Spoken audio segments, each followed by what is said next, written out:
There is not. So as you're all assessing, nothing to do with energy. there are a range of topics that we discussed. Largely, the conversation was about our approach to the Western Hemisphere. Certainly, Venezuela, as you all know, is the largest producer of oil in the world. But as you're one of them in the world. Sorry, thank you. Ed gave me a funny look there. I appreciate that. One of them in the world.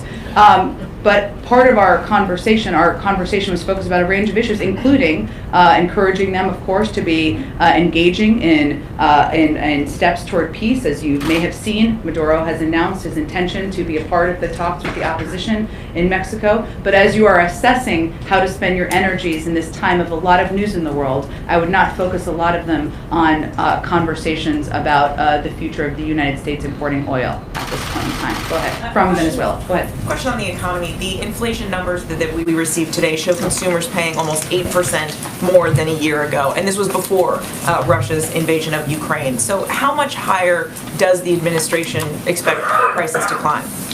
Well, as you know, a large driver of these inflationary numbers from the last these monthly numbers were from energy prices, and we have seen the increase happen as a result of Russia's invasion of Ukraine. So while we're looking at year over year, and there were year over year numbers that came out about a month ago as well, there are still predictions and projections from the Federal Reserve and outside economists about inflation moderating towards the end of the year.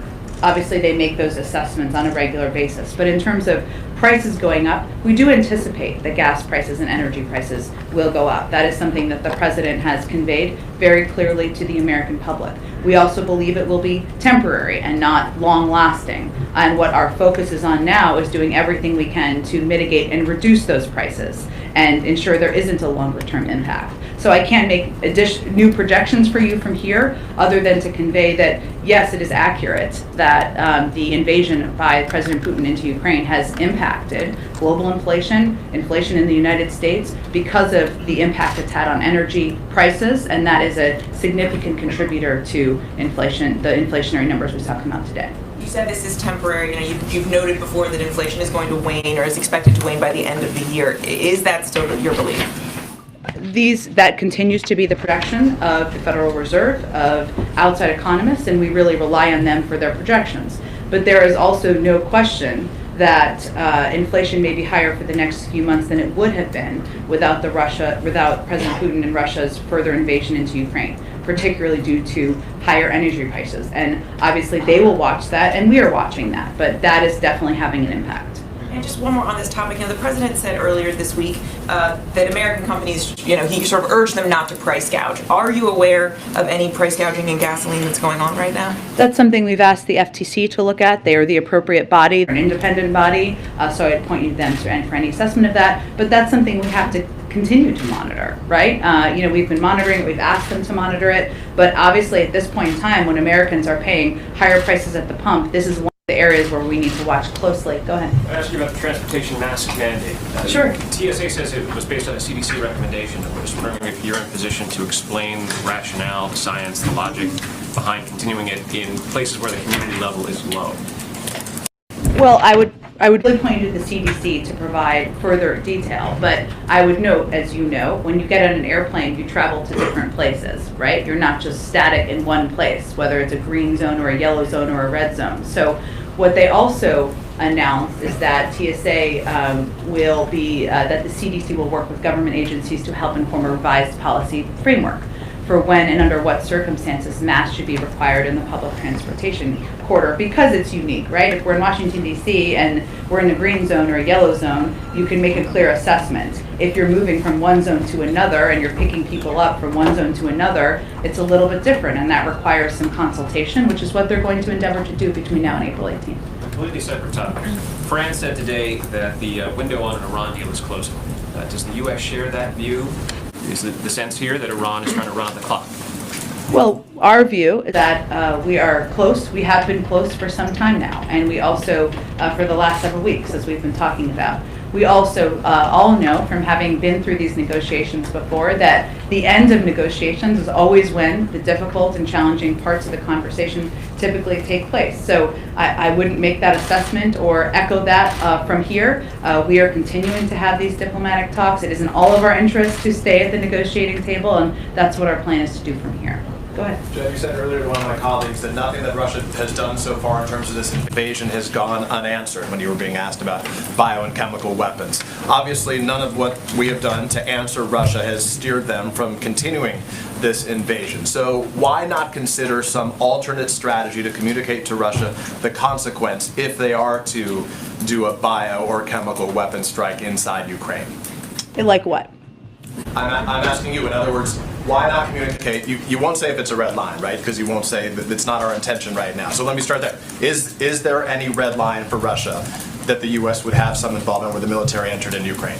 I'm not going to get into red lines from here, Peter. What I would tell you is that when I said we have not let anything go unanswered, what I mean is that we have amped up a range of military and security assistance, a historic amount to Ukraine, including a range of defensive weapons, which we've expedited the delivery. Even in the last 10 days, we've delivered about $240 million of that. And also we've provided a range of humanitarian assistance, and we have basically crushed the Russian economy, where the stock market is not even open. So it's inaccurate to suggest it's gone unanswered. We have taken all of those steps and rallied the world. And I'm not saying it's gone unanswered. You say it's gone unanswered. We've witnessed the answer in the form of sanctions. I'm saying, given the potential that you've indicated that Russia could use a bio or chemical weapons strike there, why wouldn't the U.S. communicate to them something that is not an answer, but instead preemptive to communicate the consequence if they are to take what would be a horrific this were to a horrific new level? The president's first and most important objective is the national security and interests of the United States and being clear and direct with the American people. He has been clear and direct with the American people. He is not intending to send troops to fight in Ukraine against Russia, to start another war, that would be an escalatory step that would not be in our national security interests and not in the interest of NATO. What we have conveyed is Russia's capabilities, their capacities, and their pattern of using chemical and biological weapons. And so what does he say then? That's the message to the American people. His responsibility then, of course, is before any other. What does he say to Vladimir Putin if those at the head of the Russian government are considering that? What do you say to them watching right now? We have been very clear, and our actions have been the evidence of this, that there will be significant consequences for every escalatory step that is taken by President Putin and the Russian Let me government. follow on this then very quickly as it relates to the MiGs. You guys have said you closed the door on supplying combat aircraft to Ukraine right now, the transfer of MiGs. We heard from the Pentagon, your colleague there, John Kirby, said it was high risk. Mitt Romney today said there was a sentiment that we're fearful about what Putin might do and what he might consider an escalation. It's time for him to be fearful of what we might do.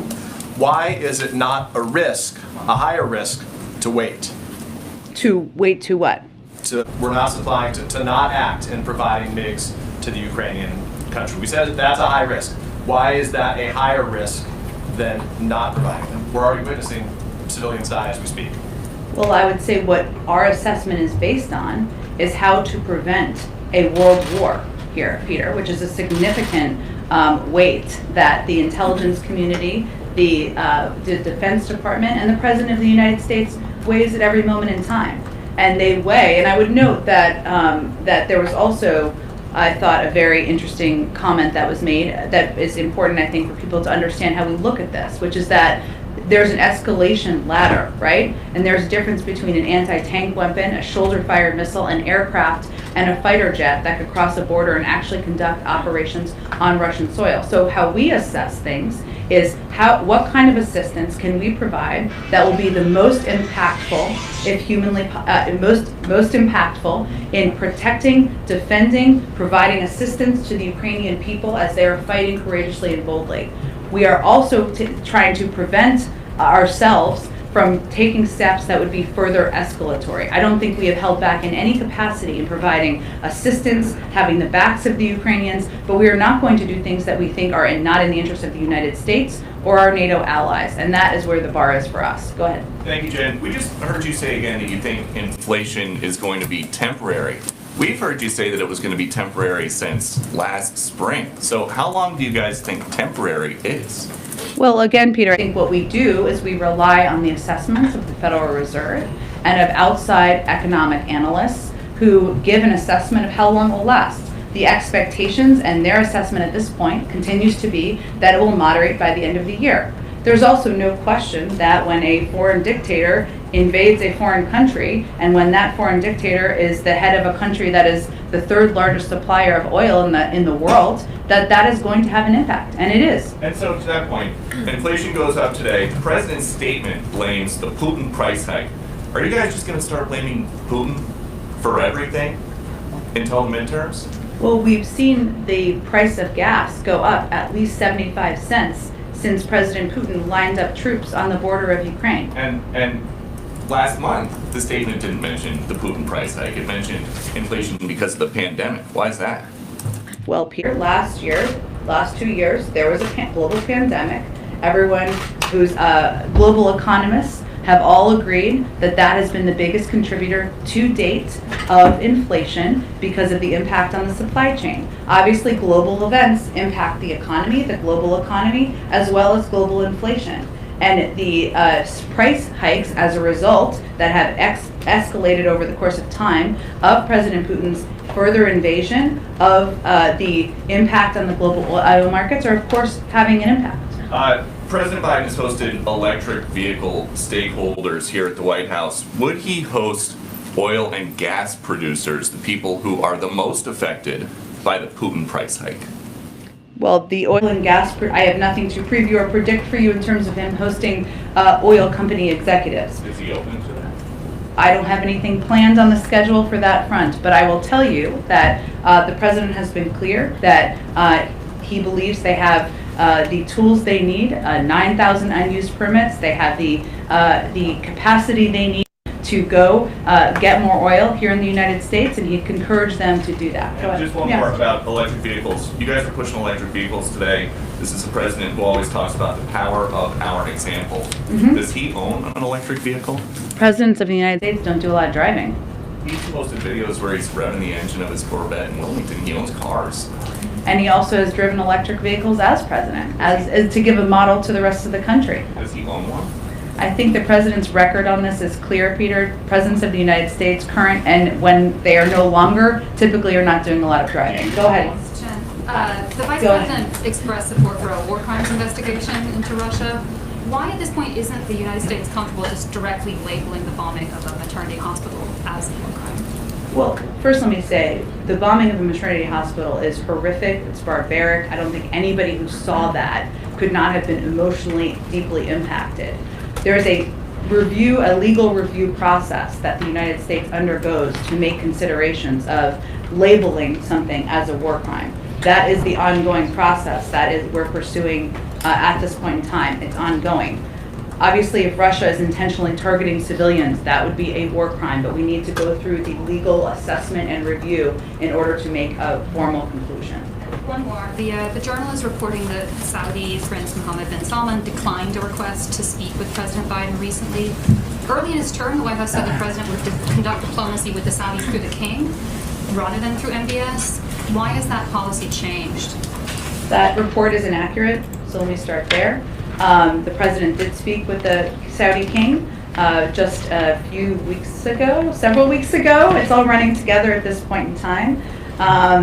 There were no rebuff calls, period. But when he spoke with King Salman on February 9th, they talked about, and the readout made this clear, a range of issues and global issues that we can continue to work together on, including deterring Iranian-enabled attacks against civilian targets in Saudi Arabia, supporting UN-backed efforts to end the war in Yemen, ensuring the stability of global energy supplies, and the president's focus is really on our relationship moving forward, where we can work together, how we can work together on economic and national security here at home, and he looks forward to that continuing. Does it remain the policy that he will only be conducting diplomacy through the king? Well, he is his appropriate counterpart, but again, there are different leaders who attend different global events from a range of countries, including Saudi Arabia. So if the Crown Prince had been at any of the global events that the president had recently attended, I'm sure he would have engaged with him, but he was not.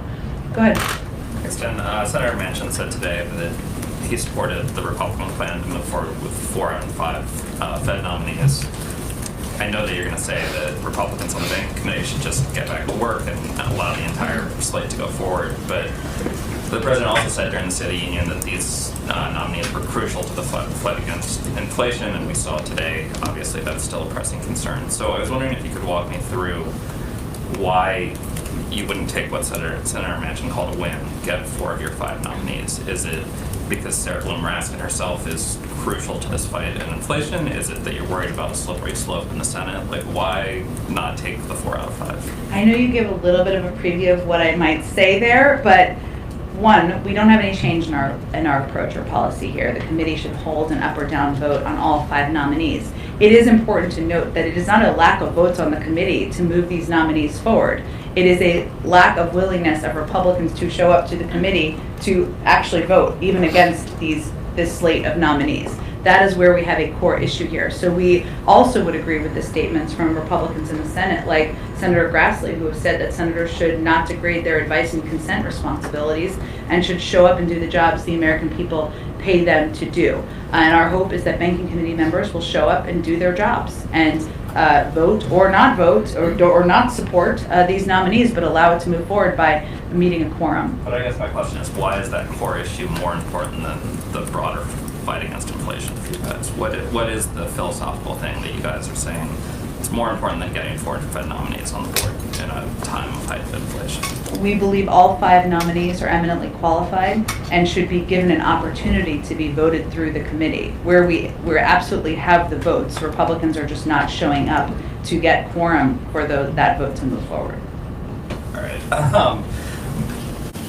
On inflation, you've said obviously that the Ukraine fight is has already driven up gas prices and is going to contribute to inflation in coming months. I'm wondering what spillover effect you expect into the broader economy. So do you expect that this increased inflation is going to impact GDP or job growth or those sorts of things? Is that a fear that you're sort of grappling with, or the steps that the White House is going to take to try to mitigate the spillover from inflation? So we will clearly continue to monitor all of the risks and the impact. But right now, we believe the United States economy is positioned well to deal with the challenges ahead.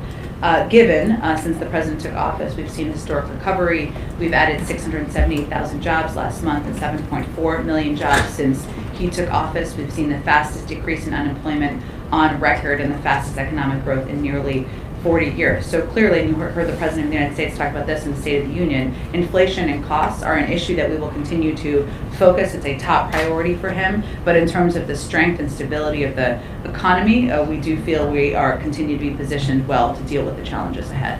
Go ahead. I wanted to ask on refugees, and Sure. obviously there's been about 2 million people, 2 million Ukrainians who have already left the country, and I know you've said from the podium that most will likely want to stay in the area in Eastern Europe, but I'm wondering what steps would the administration consider to take in more refugees now? I know some advocacy groups have talked about, for example, admitting Ukrainians who already have pending visa applications as refugees. Are there steps that the White House, the administration would do now to admit more in the United States? Well, there are steps which are not exactly related to refugees, but related to the Ukrainian population, including temporary protected status, which we announced and are granting for anyone who has been here since March 1st. In terms of additional steps, the reason why it's important to note that we think it's not just many, the vast majority of refugees we believe will want to stay in neighboring countries in Europe, where many of them have family, many of them have worked, many of them have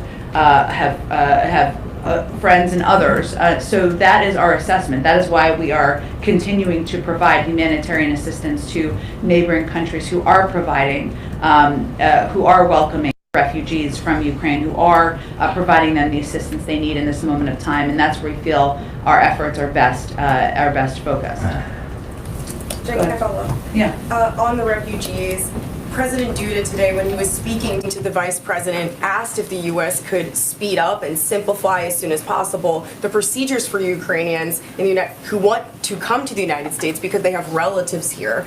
They want to stay here until the war is over. So is that something that the United States is considering? And how quickly do you think that the U.S. could do that?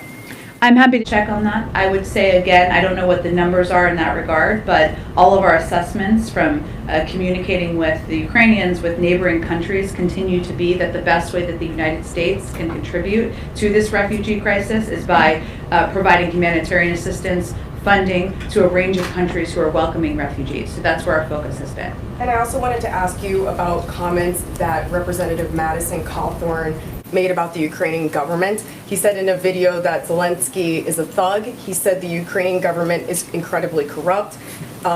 He said some other things, but he also said that Zelensky is pushing misinformation on America. Would the White House like to comment? I would not. Go ahead. The administration has talked a lot about waiting out short-term effects of sanctions on Russia, and so Americans might now naturally be wondering when the medium term might start. Do you have any indication at all yet that Putin is being squeezed by these sanctions, as you put it yesterday? That any indication he is being squeezed? Into making a different decision. I mean, the messaging from the White House has been this is going to hurt, Russia's to blame, just wait it out. What can you tell Americans who are like, well, how long? I mean, that's a natural question a lot would have. Well, because of our efforts, the ruble's worth a penny. It's the lowest ranked currency in the world. The Russian stock market has not even opened. And you've seen in days, and you have seen outcry from a number of President Putin's buddies and cronies in the form of the oligarchs who we have also been squeezing. Our calculation has been that these financial sanctions and that we have rallied the world to support would have an impact. Our objective is, of course, to bring an end to this conflict. In terms of when that will happen, I'm unfortunately not in the mind of President Putin, but in terms of the impact on his financial sector, the response from people who are close to him, and frankly from the courageous outcry from thousands of people in Russia, that has been clear. When it will change his calculus, I can't give a prediction of that. Can you talk to us a little bit about the president's engagement with senators who have met with his Supreme Court nominee, Judge Jackson? There are reports that he has made multiple calls to Senator Collins, for example. How is it going, and what is his level of engagement right now? The president has been very closely engaged in this process, even while he is rallying the world to stand up against President Putin. He has made a range of calls over the course of time. I'm not going to confirm specifics of those from here. I would also note that Judge Jackson has been meeting with a range of members on the Hill, as you all have seen every day, including members who may not have had any record of voting for nominees of ours in the past, but she's committed to meeting with every member of the Judiciary Committee before her hearing, and she is quickly working through that. And she is also committed to meeting others beyond that period of time. And many of them have come out and spoken to her their meetings with her after that. So I think that gives the best assessment of how things are going quite well. Go ahead. Thanks, Jen. This morning, a bipartisan group of lawmakers sent an open letter to the president asking to increase oil production. Is the administration considering a move like that, or other conversations with industry to help lower gas prices at the moment? Well, without ruling out or ruling in any options, let me explain to you what the Defense Production Act would do in this regard. It would basically be providing money to oil companies to do something that they already probably have the capacity to do. Have you been in conversation with these oil companies since this latest rise of gas prices has come to increase production? We have had senior officials in touch with oil companies, yes. Switching gears really quickly, on President Biden's conversation with the Colombian president today. As a strategic partner, in the latest talks with Venezuela, was Colombia involved in those talks about releasing Americans? And will further talks about releasing Americans from Venezuela be part of President Biden's conversation today? I don't believe they were part of the conversation with Venezuelans, with Maduro about releasing Americans. I can certainly check on that front. We will, I'm sure, have a readout after the meeting that the president is having shortly. And then on another migrant crisis, Colombia's obviously been dealing with their own migrant crisis coming out of Venezuela for years now. As part of these, as you've all said, that migration is going to be a major part of these conversations with Colombia, is the administration prepared to help the refugee crisis that's going on in that country and manage the outflow from Venezuela into Colombia? Well, one, they have been a model, Colombia has in many ways, in trying to take steps not only to welcome refugees, but also to crack down in many ways on migration. That's part of the the conversation that the president will have. We have provided a range of assistance in the past, but I don't believe that there's a new assistance package coming today, but that has been part of our engagement with them in the past. Go ahead, I'm sorry, did I skip you? follow up Sorry. from Go ahead. the meeting. In the readout of the call between the president and Turkey's President Erdogan, the president appreciated Turkey's effort to support a diplomatic resolution. How would you characterize the White House's role today in supporting a diplomatic resolution to the crisis, if there's any role the U.S. is playing? The U.S. is leading the global effort to rally opposition to the actions of President Putin, and we have been engaged with the Ukrainians on a daily basis. We've provided more security assistance, more humanitarian assistance than any country in the world, and there wouldn't be the unity of financial sanctions and actions without the leadership of the United States. So what we're doing is we're putting the Ukrainians in a position of increasing, hopefully, strength in their negotiations and discussions. Is the U.S. playing any concrete role in facilitating these diplomatic talks? We are supporting the efforts by a range of leaders, including Erdogan, including our Turkish allies, including the Israelis, including the French, and others who are engaging directly with President Putin over this. If I could just ask a follow-up on inflation. Mm-hmm. You've been getting questions about inflation for months. Sure. And you talked about a lot of work the White House is doing, but it's largely been long-term strategy, right? Supply chain work, supporting manufacturing in the U.S., semiconductors. The Americans that woke up with another round of headlines about inflation this morning, is there something you want to point to that's what the White House is doing to provide short-term relief, like immediate relief to the rising costs? I would say that a huge part of what we've done has had an impact already. One is obviously inflationary pressures have been caused by the pandemic, and getting the pandemic under control, which has been the president's top priority, has the biggest impact on that. We've seen hospitalizations go down. We've seen people return to the workplace. We've seen 99% of schools open across the country. Also, the steps that our supply chain task force have taken have already had an enormous impact, including increasing movement through ports by, I believe, about 60%. If you look at shelves at stores right now, 89% of them are stocked. That is a direct result of the actions of the supply chain task force and this president.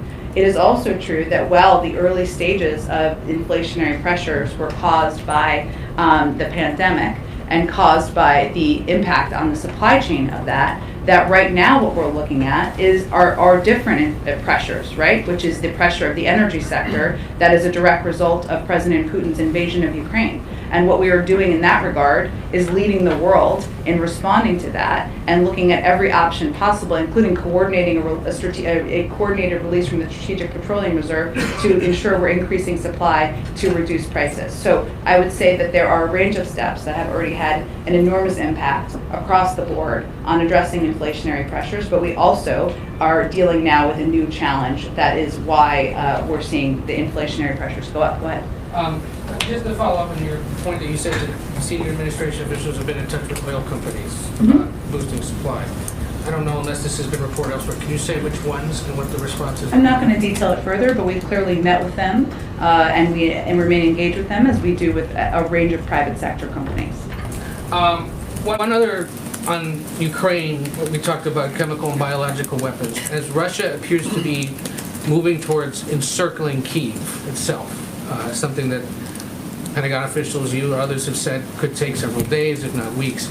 Is there concern about getting enough military equipment into Kyiv in advance of that? Or what would happen, what would be done to make sure that they can still be supplied if this encirclement happens or is underway? What we have been able to do to date is provide, even in the last 10 days since we announced this new package, about $240 to $250 million in military assistance, defensive assistance that, as we noted earlier in the briefing, is what our military has identified as most helpful to them in this moment. We also, thanks to the omnibus and the parts of many parts of that we do like, will now have about $13 billion in additional assistance, some of which we will be able to expedite and provide hopefully rather quickly. So we have effectively and efficiently been able to provide a range of assistance to the Ukrainians, and we expect we'll be able to continue to do that. And then there was a helpful, but on background and off-camera conversation yesterday about the Colombia president's visit and details of the Venezuela engagement over the weekend. I wanted to clarify one or two things. One of the officials said that there were no talks between us and the regime. We traveled down there to secure the release of detained Americans and to urge a return to the negotiating table. So they did not speak with Maduro government officials about getting the Americans released?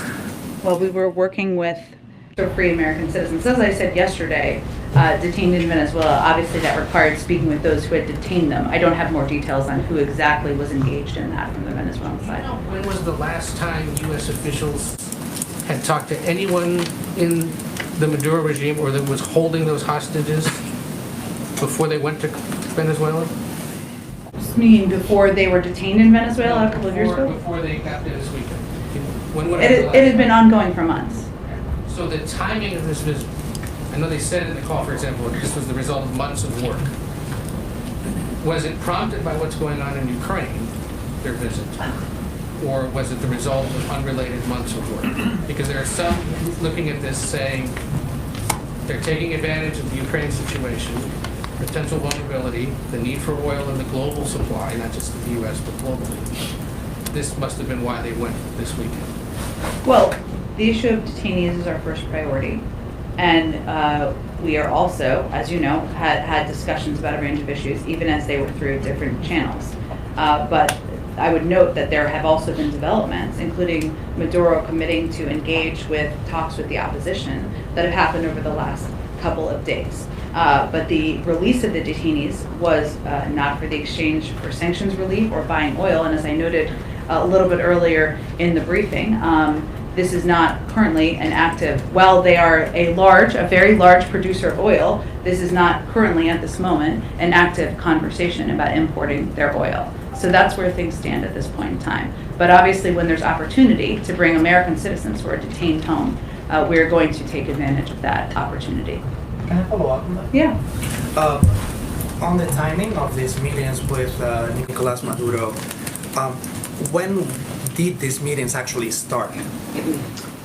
When was the first time that there was an engagement between the U.S. government and Nicolás Maduro? Well, the engagements with those who have been detaining Americans have been ongoing for months. But can you be a little bit more specific? I can see if there's anything more specific I can get you, sure. And also following on that, since the president is already here, I mean, in Washington, D.C., the president of Colombia, Iván Duque, and about to meet with President Biden, was there any courtesy call from the U.S. regarding this engagement with Nicolás Maduro, given the circumstances and given that President Duque has been one of the most vocal critics in the region against Nicolás Maduro? I'm happy to check and see if there's any more details we can provide on our diplomatic engagements. I would note that our objective here and our top priority was bringing American citizens home. Typically those conversations and the briefing out of them happens in a very, very small circle. And so I would just note that, but I will see if there's more detail we can. And the last question, if I may, is there any intention to declare Colombia as a principal extra NATO ally after the meeting with the president or even prior to? Sure. Let's let the meeting happen. We will have a readout of the meeting after the meeting, and I'm sure there will be some developments coming out of it. Go ahead. Can I follow up on the vote that took out the COVID funding? Well, obviously one of the issues that arose with Democrats in the House was the offsets. Was the White House on board with that arrangement, with taking sort of half of that funding from the pre-existing funds, and is that something that would be workable in a standalone piece of legislation? I'm just not going to negotiate on this from here. Our objective is to ensure that there is additional funding so that we can continue to meet the needs of the American people. As I noted earlier, those conversations are ongoing, and we will certainly be a part of them from here in our legislative team. And one more.